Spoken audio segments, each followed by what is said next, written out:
Apa berarti udah tertutup, Pak, di luar petani yang ada Bina gitu? Sebenarnya tidak tertutup, Bu. Cuman kebanyakan berapa kali yang mungkin bisa dibilang 2-3 tahun.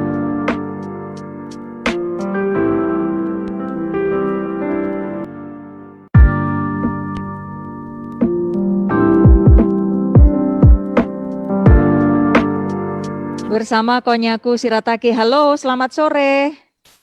Selamat sore. Dengan siapa ini, Pak? Junaidi, Bu. Pak Junaidi, silakan, Pak Jun. Ya, Bu Wismanti. Ye. Saya ini tertarik dengan porang.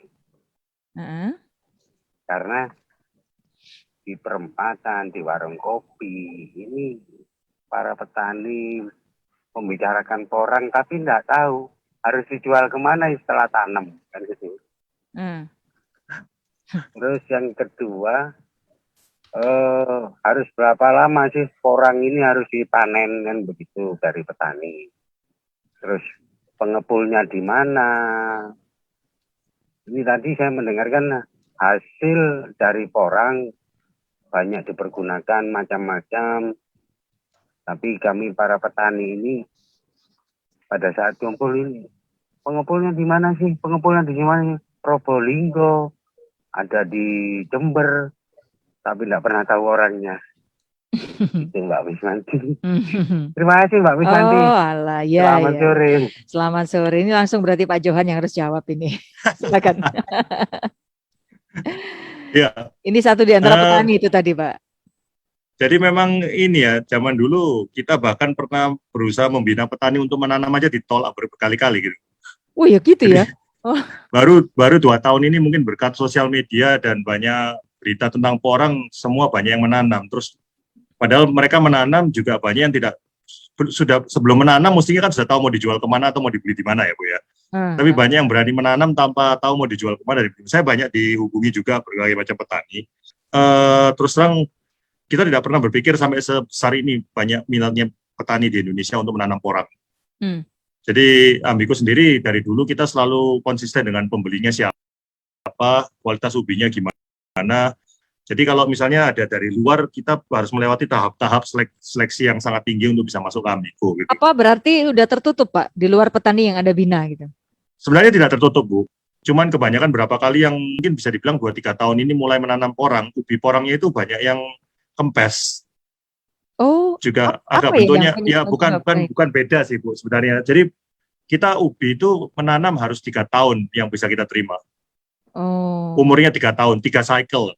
Itu baru yang dapat kualitas pokoknya merasakan bagus. 3 musim ya istilahnya. 3 musim baru musim ketiga baru bisa masuk ke Ambiku. Kita hanya menerima ubi yang umurnya 3 tahunan. Cuman banyak yang baru mau 1 tahun minta dikirim ke Ambiku atau 2 tahun dikirim ke Ambiku. Kita kebanyakan tidak bisa terima karena tidak cocok gitu nanti hasilnya gitu. Jadi pokoknya kita sih lebih ke membina petani yang sudah bisa dibina terus baru kita masuk gitu. Cuman sebenarnya banyak sih Bu petani-petani pembeli-pembelinya itu. Saya kurang tahu kalau keadaan sekarang gimana. Cuman contohnya yang kemarin datangi Bapak Presiden itu kan juga pabrik porang. Terus selain itu juga banyak pabrik porang yang seharusnya bisa menerima sebenarnya sih Bu. Ya. Oke. Nah itu jadi Pak Junaidi mudah-mudahan ya kalau soal pengepul dan lain sebagainya ya bingung juga nih ya karena ternyata ada syarat yang standarnya itu sudah ditentukan. Kalau misalnya ada yang mampu menyamai standarnya itu ada peluang kita tiap tahun banyak. Kita tiap tahun masih terima orang baru kok Bu. Tahun ini aja juga banyak karena banyak yang bisa bagus-bagus hasil ubinya, kita terima hampir 10 dari petani 10 petani baru dan kita tiap tahun ada. Jadi cuman ya itu kalau kita seleksi dulu baru bisa masuk di situ. Cuman banyak orang-orang yang menanam tanpa tahu jual dan akhirnya cara tanamnya sendiri pun juga banyak yang tidak jelas juga gitu di situ. Pak Johan antara yang tadi produk basah sama kering sekali lagi kalau dimasak gitu kan. Soal rasa pasti sama tadi flat. Cuman ini efektivitas atau kandungannya itu apakah sama atau beda ya? Kan ini kan melalui proses pengeringan gitu ya. Iya. Hasilnya sih beda Bu.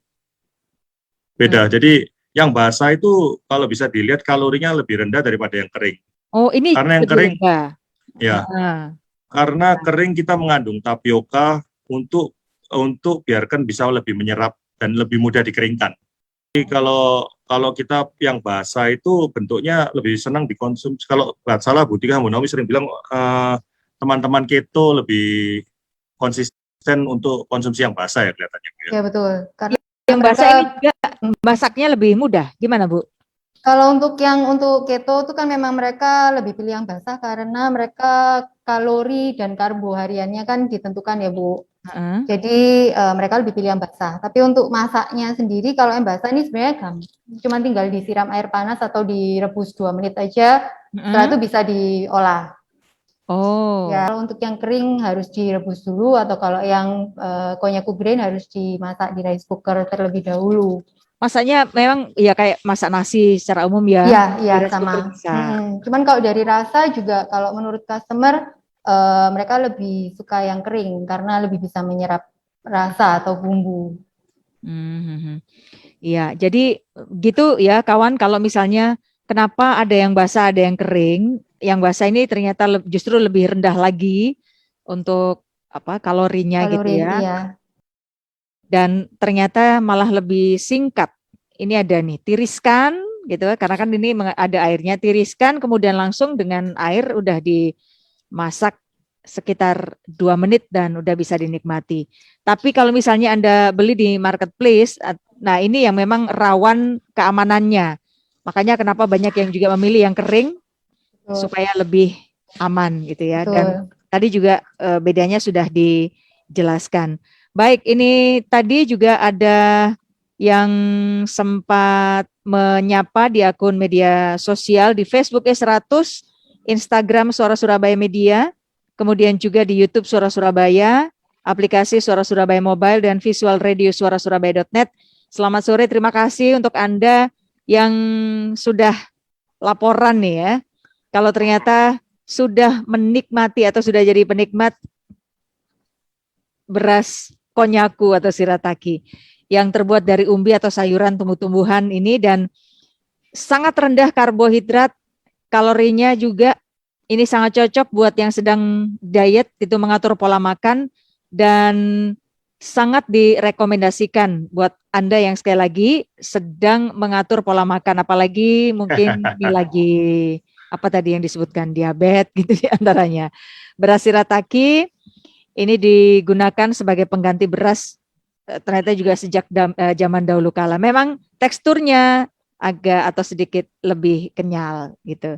Oke, Bang Pak Johan terakhir pesan-pesan buat kawan-kawan pendengar lagi, silahkan. Ya, saya sih poinnya hari ini pembicaraan sih pengen biarkan teman-teman di Surabaya terutama lebih mengenal karena produk ini dari Jawa Timur dan kalau kakek saya pertama kali buat itu produk basah. Kalau saya dengar ceritanya mereka buat kecil-kecilan terus dijual di pasar Keputaran bahkan pertama. Puluhan tahun lalu ya? Puluhan tahun lalu pertama jual di pasar Keputaran sampai susah-susahnya. Orang dulu sehat-sehat. Enggak juga. Ya cuma jumlah kecil gitu. Jadi kalau dilihat pertama kali usahanya sampai sekarang kita cukup banyak yang kita lalui dan saya juga berterima kasih dari masyarakat Indonesia sudah mulai mengenal produknya kita. Jadi Ambiko akan terus eksis dan akan berusaha develop produk-produk yang bisa membantu pola hidup masyarakat di Indonesia untuk biarkan bisa pilih makanan lebih sehat ya. Jadi dan kita juga berterima kasih kepada teman-teman yang sudah mengkonsumsi produk ini dan bisa dibilang sangat kreatif dalam develop produk ini menjadi salah satu makanan pembantu agar membantu pola hidup sehat di Indonesia. Ya, ya. Dan kemarin Pak Johan ternyata kan mendengarkan sempat perbincangan tentang porang ini di Suara Surabaya. Ada satu di antara petani di Madiun katanya dulu itu sebetulnya namanya ponang, bukan porang. Ya. Ponang itu dari Nippon menang. Nippon orang Jepang. Bisa jadi juga ya, Bu. Saya nggak ada datanya itu. Mungkin ini kakeknya dari Pak Johan itu yang disebut menang tadi itu ya. Oke, sukses ya Pak Johan, tim PT Ambigu. Matur nuwun Bu Natika, Bu Naomi. Terima kasih Bu.